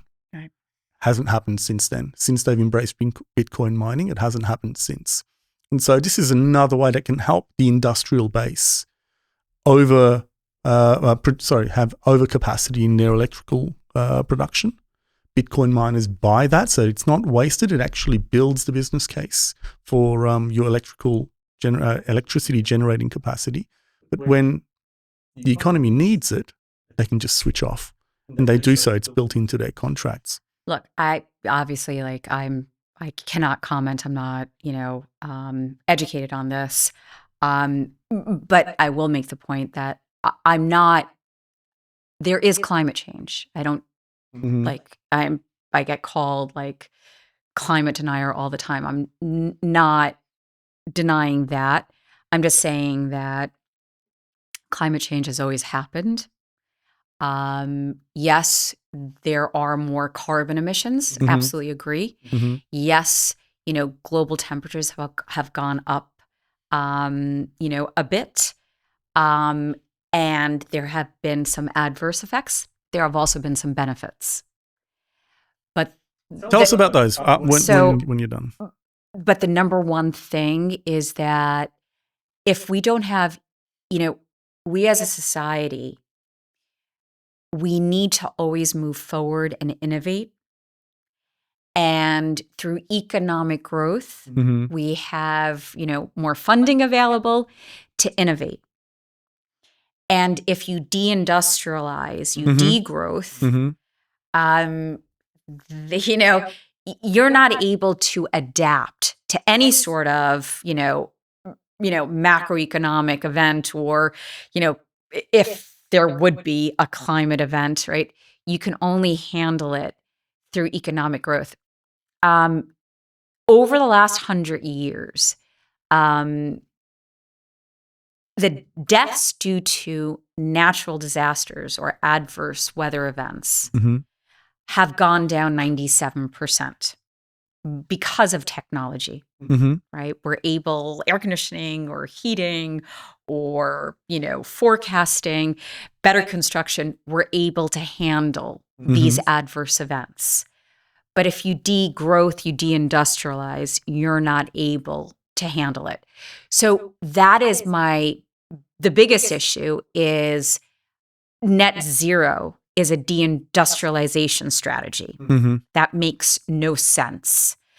And, whether or not, climate change in 100 years, like it's not an immediate concern, like nothing, there is no emergency today. But, we need to keep an eye on this. And I'm a big believer in that. But we're only going to be able to deal with it if it does become an emergency, if we continue to progress and adapt technologically. Yeah. So that is the main point that I do want to make. The other thing is that, I can't comment on like Bitcoin miners, but I believe you. I'd like you to get more into it, to be honest. I think you're going to be really surprised on the positive side. But on the I didn't make any of my comments about Bitcoin mining in support of. I'm not a degrowth person. I'm like, let's push this. Like, we need to grow. We need to develop. We need to consume more energy. Absolutely. And my point, perhaps poorly made, is that Bitcoin mining allows us to build out the power infrastructure, and it actually supports the business case to build out power infrastructure so that we can generate more electricity. Because without the Bitcoin miners, quite often overinvestment doesn't stack up. So it doesn't stack up to build beyond the capacity of what they can quantifiably model now with retail and commercial demand. But Bitcoin mining says, actually, guys, why don't you just like double capacity? We'll buy it. It's just an example. Right. Overbuild. We'll buy that power because we're a growing new energy consuming industry. And then if you just happen to need it because of whatever, we can switch off in an instant if it's an emergency. So it's almost like it's not a battery, but it builds energy production capacity reserve. So yeah, it was only in that context that I was mentioning that degrowth to me is insanity, because who here wants to do less, right? And it's horrible. And again, like whenever you have this kind of, someone's deciding what to do, and then suddenly like it's out of your hands. There is no, there are no job opportunities. Again, your currency gets debased. But that is like bringing it back to what we were originally talking about. That is bizarrely the World Economic Forum agenda. And unfortunately, it's still like going strong. They'll always talk about economic growth, but the opposite is happening. They've got a couple of really famous sayings from the World Economic Forum. One is eat the bugs, right? I don't know if you've come across that, right? And the other one is you will own nothing and be happy, which is so dystopian. Like, I will own nothing and be happy? Well, who is going to own it then? And why do they want to own it? Why don't they own nothing and be happy? Why don't they leave me alone? Yeah, again, it's, we've seen this over and over again. Like it's just like you get chills because it's just reminiscent of like East Germany. It is, Soviet Russia. And I like how we go back to this idea. And Ayn Rand, was the best spokesperson against this, socialism and collectivism. How we can revisit this, again and again and again, when we've seen the disastrous results. But there is, for younger people growing up today, and I absolutely hear it, they're looking at it and saying, we're not, we can't afford a house. I'm still living with mom and dad, like something has to give. The system is rigged. There's a grind at work. I'm not getting the promotion. I just can't afford to get my own apartment. I can't afford to, buy my own food or go out. And unfortunately, the blame gets put on capitalism, but it's not, right? What's happened today, why we have this affordability crisis, is because of stakeholderism, collectivism, socialism. That's what's happened.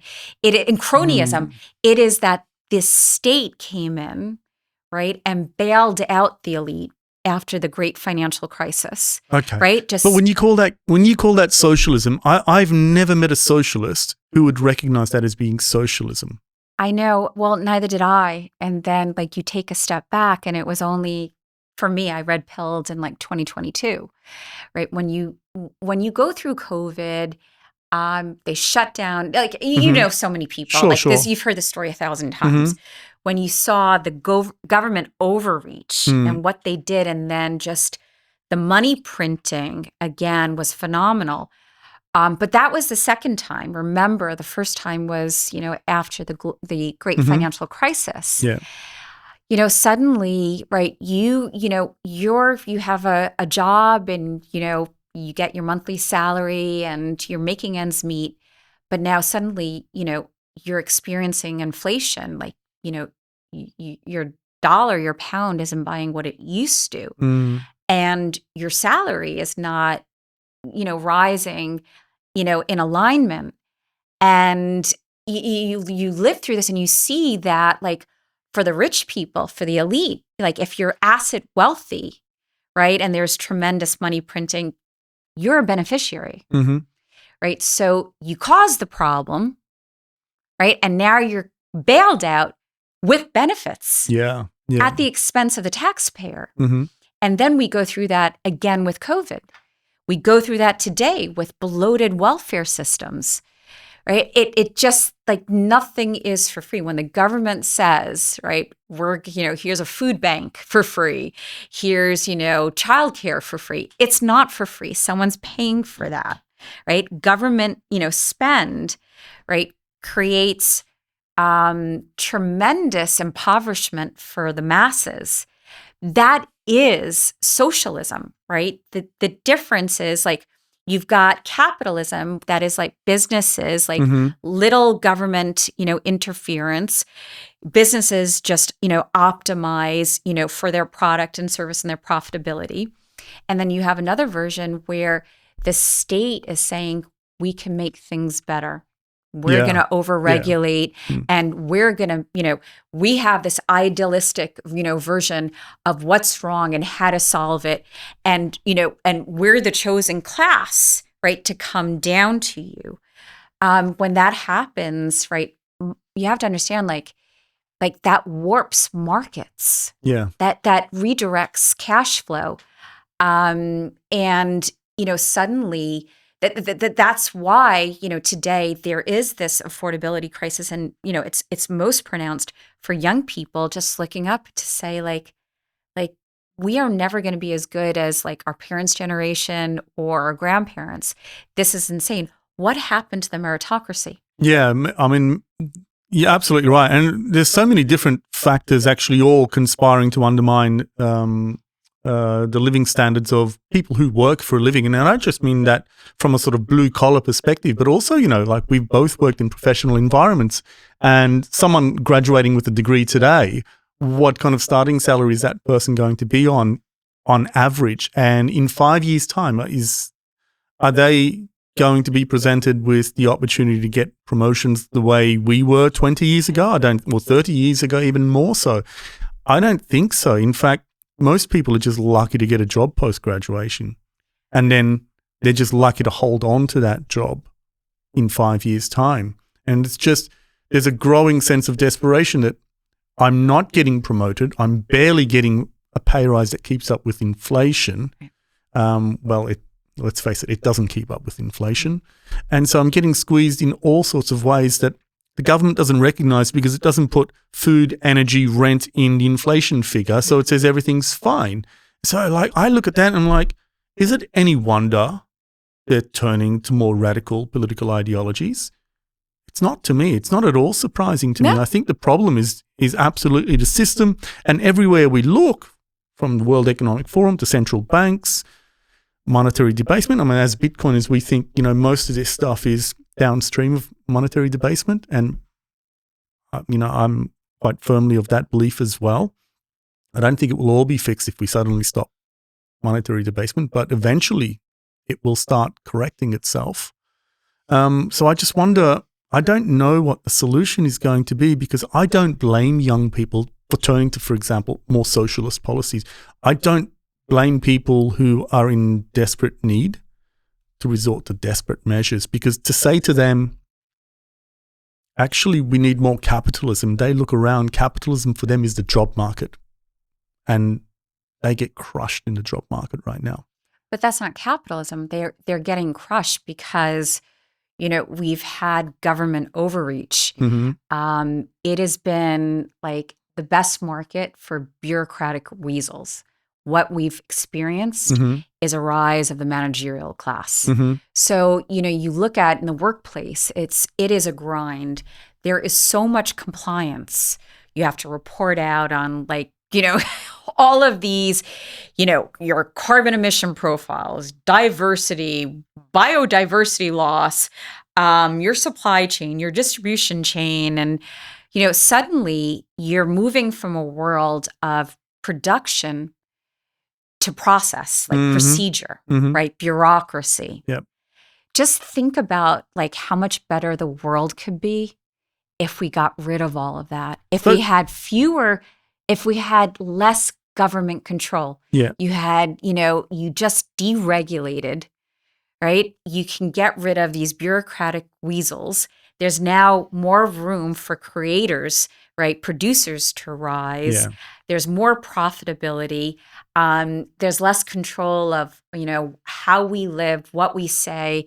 I personally think that's a much better world, and leave it to the markets, right? To something, objective, to flesh out what's right or wrong, excess, whatever, as opposed to a group of elites flying in a private jet to decide what's good or bad.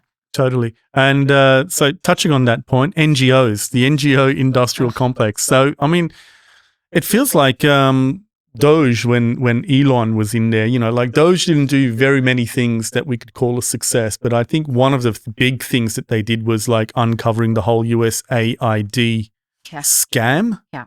I mean, not only was it, I'm guessing anyone who operates in that area knew it was an intelligence cut or front in many respects, but also a sort of an NGO scam as well, where it seemed like so many people had their beaks in that. Yeah, absolutely. And by the way, I've worked with, development agencies, government agencies. I've done, a lot of public-private partnerships. It was never hidden.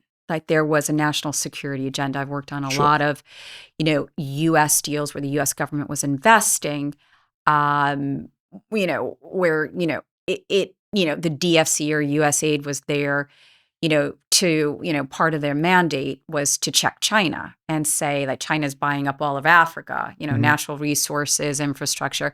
We need to check that. So we need to invest there to make sure that, we've got access. So that was never hidden. However, what most people didn't know is that 90% of the money just went to the service providers, to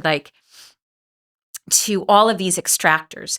Because it's not, remember something, the US government can deploy the money and it goes into this crazy, as you put it, NGO industrial complex, right? But it's not just NGOs. You've got the consultants there, the lawyers there, international, local governments, right? And the project itself, whether it's building a national, a natural gas plant someplace, or, a port, whatever, the development project was, right? It's just eaten up. It's not going to an offshore bank account where someone's making a bomb. But the problem is you talk about beaks. There are so many. And it goes to one NGO, and that NGO breaks down into 5, and they each have 5 service providers, right? And it is left, right, and center. There are boards and consultants and task forces. Well, political operatives, for example, that were discovered, for example, from the Democratic Party, with no background in anything, start up an organization, literally just brand new, and get 60 or 80 million in funding. And you're they don't have any expertise in the area in which they've set up this NGO. Right. And you know that money's going to circulate, right? Well, this is the rise of the managerial class, a Sure. jack of all trades, a master of none. All of these people like consider themselves, I'm a project manager. Oh, I know sure. how to manage, Mhm. right? I'm contributing. I know how to manage. I should get a big fat salary. You're like, oh my God, like you're clueless. And the only thing you do, it's cronyism. You hire your friend, right, who's at that law firm or McKinsey or Boston Consulting Group Mhm. to come in. These people are clueless as well. They've never done it, right? So they outsource. You get some dumb, like, 20,000 PowerPoint, presentations of dumbness. And it is like, it just, gets lost in this intention world, right? Producing no results. But this is the bureaucratic class. This is like the rise of, Vivek Ramaswamy in, Woke Inc., details this like Mm. beautifully that, again, like today, like process is our product, Yeah. it's form over substance. Mhm. And somehow we've lost track of accountability. Yeah, I see that in people when they apply for jobs, like, what did you do? They never say what they've achieved. They'll always say, I supported, I I analyzed, I did. What did you actually do? Nothing. Well, absolutely. Everyone just pats themselves on the back with an announcement. And you're like, huh? Yeah. You didn't do anything yet. Yeah. You just announced it. Mm. But, that's why I say get rid of it, right? Get rid of regulation. Just get rid of this stuff. I mean, I get that we'll never be a true libertarian society, unfortunately. People can disagree with me, but we'll always have to have a mix in the economy. But we have law and order. You can get rid of like literally 75% of regulation. You can get rid of in a corporation 75% of bureaucrats. Just Elon Musk did it. You saw it with X. Yeah. With that, just 80% what gone. were they doing? What were they doing? It's all the bullshit. It's all the compliance stuff, the DEI stuff, the ESG stuff, HR bullshit, right? Get rid of it. And guess what? You function better. There was a really interesting post. Elon found a bunch of T-shirts, swag, internal swag, and it said, what did it say? Stay woke or something like that. And everyone's like, burn it. And then the woman who worked on that said, we worked really hard on those for months. And like, it just says stay woke. What are you talking about? You worked on that for months. How do you work on that for months? Bureaucratic weasel. I don't understand. And that was a job. And there was probably a whole department for that. Yeah. And I just shudder to think how many hours of meetings they had over it. And it's just, yeah. And, what did they say? I think it was the All In podcast said it was a jobs program for excess elites. Yeah. Wokeness was. And it seemed like Twitter in its previous incarnation had absorbed quite a number of those types of people. Right. It was just, thank God. I felt the timeline just suddenly feel so much more free and relaxed as he started asserting his control over the company. And prior to that, I just didn't know when I was going to be shadow banned. And I'd never felt the hand of authoritarianism before, thank God, because, I've lived in Australia and this country. Mm-hmm. But it felt like it was suffocating. And I hated it. And that was just, participating on a social media platform, let alone in real life. It was such a relief. Well, thank God for Elon Musk. It took me a while to have the confidence to really truly speak up directly, plainly. So thank God for X. Let me tell you something. Before X, as a corporate person, the only social media platform I was really on was LinkedIn. And initially it was just toe the party line on LinkedIn. Being part of a big corporation. And then I started to speak out. There is nothing, and I said this and I posted this, I spoke at, in European Parliament, and, I held them to account because I said, you're going after Elon Musk and X for hate speech, but you're not investigating LinkedIn Like, how is that neutral or objective? Because let me tell you something. If you question the climate emergency, if you question DEI on LinkedIn, there is a tidal wave of hate speech at you. It's really NPC heaven, isn't it? That's like it's horrible. And you know, I it was the first time where, you know, I was called Nazi bitch. Obviously, I've been called it like since questioning this whole agenda, the Davos agenda, like almost on a daily basis. Like I'm a Nazi bitch. Being half Jewish, like, oh, okay. But you know, that is in question. Like LinkedIn is pure corporate spin and reinforcement of this left wing, which I consider socialist Davos agenda. And debate is really, I'm not going to say completely shut down, but almost. And I have been shadow banned on LinkedIn. Yeah. So, Really? they took me right off the platform. Wow. So, and someone like a few people came to me and they're like, Desiree, we can't find your profile. And then I get a message from LinkedIn and they're like, well, we think your account has been hacked. So for security reasons, we've taken you offline. And I wrote and they're like, and I said, well, have I been hacked or not? And they're like, no. I'm like, reinstate me. And so we went back and forth and I had to get a little bit legal with them to say, what the fuck is this? Like, how dare, like, and they did reinstate me, but you can see that the algorithm deprioritizes you. And I understand that there are algorithms and algorithms are working to try and kind of neutralize things or balance things. I'm not saying that's right or wrong, but the imbalance on LinkedIn is like, will blow your mind. Yeah. And but you know, the European Union, you know, Europe has no problem with the hate speech, right, against conservatives. I felt a similar kind of thing in the corporate world. Like, apart from my initial job when I was on a graduate program and I was fully bought in, like I so wanted to climb up the ranks and all the rest of that. Other than that, I've just worked as a freelance contractor consultant in various capacities. And so I was outside the system. Like, no one cared. No one did a performance review for me because I'm just, you know, I'm going to come, I'm going to go, right? No one cared. And it was one of the real benefits of not being a full-time employee.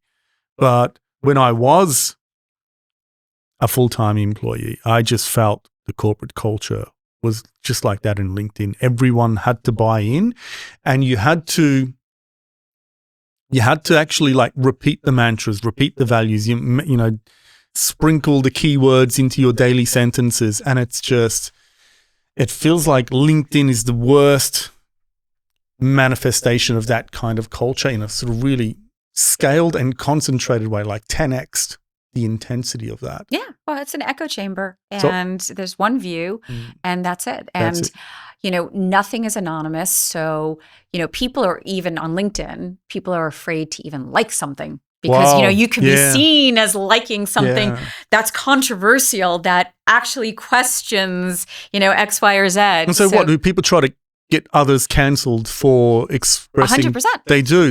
You should get and like write to their employers and stuff like that. Oh my God. So I'm pretty certain that like what did me in was like, again, I, you know, after October 7th and you had, you know, all the, you know, university protests and I, you know, and Bill Ackman had come out, you know, to say like, what world have we moved into, questioning diversity, equity, and inclusion, right? And, you know, his statement was, you know, there should be, of course, equal opportunity, but there shouldn't be on the merits, equal outcomes, right? That's the equity part. And I just remember reposting it, agreeing with it. Totally 100%. I believe in a meritocracy. You know, diversity should be about diversity of thought. And that, right, the only way you get that, you hire the best and you will ensure you don't have an echo chamber. You're going to have best minds in the room. And however that shakes out, so be it. If you find out that in the end, it's 10 white guys named, you know, John so be it. Yep. If they're the best, right? Like we shouldn't be social, engineering stuff and having a quota system. But I remember, agreeing with that equal opportunity, but, I'm against quota system effectively, identity politics. The backlash, oh my goodness. And someone I remember some European, I think it was a German, saying, I'm reporting you. Oh, wow. You're Bill Ackman's lapdog. You're part of the billionaire set, right? And that's when I started getting you Nazi bitch. That's absolutely fine. Every now and then I'll get a notification from Germany. Your content has been reported. So by law, the X, Twitter, has to let you know, yes, that your content in Germany has been reported. Oh. And so they need to let you know. And so it's kind of it's a bit weird. Okay. That's spooky. So that I mean, I've seen people come at me, and you know what? I don't even water off a duck's back. Yeah. Fine, right? I believe in free speech. Yep. So whatever. Are you an absolutist? Yeah, you are. Yeah, I've become that. I would say 100%. I'm 99% free speech absolutist, and I don't know where I draw the line. I'm just leaving margin of safety there. Yeah, but I completely 100%. As offensive as you could be, I want you to be able to say it. 100%. I want to see you say it so I know who you are. 100%. Yeah. And again, I get all sorts of memes and images and whatever. It's okay, I don't know. I've honestly, I don't have a problem with that. But in Germany, they have such thin skin.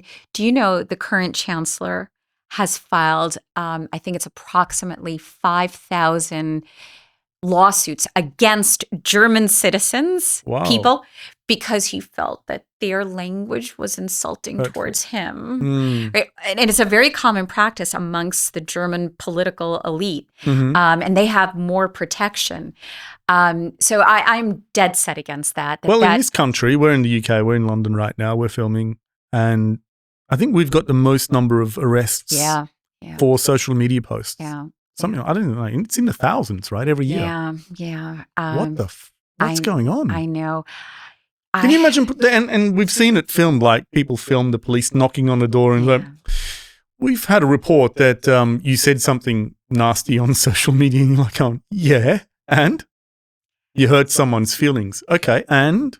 Yeah, it's look, the Online Safety Act, the DSA in Europe, these are, extreme and very scary measures. And so 100%, I am fully for free speech. Obviously, I agree with you that there can be a situation where something vocal leads directly and provably to a violent incident, right? And, that should be investigated. But let's call it out. Yeah. Those are very rare situations. Really rare. Extremely rare. And otherwise, there shouldn't be any concept of hate speech. Who is going to decide what is good or bad speech? Yeah. Desiree, thank you so much for joining us. It's been a pleasure talking to you. I could talk to you for another 2 hours. And, it's been really eye-opening to see how the World Economic Forum and people of their ilk in certain circles of power, how they push their agenda and assert themselves over our daily lives. Thank you so much for coming in. Thank you very much.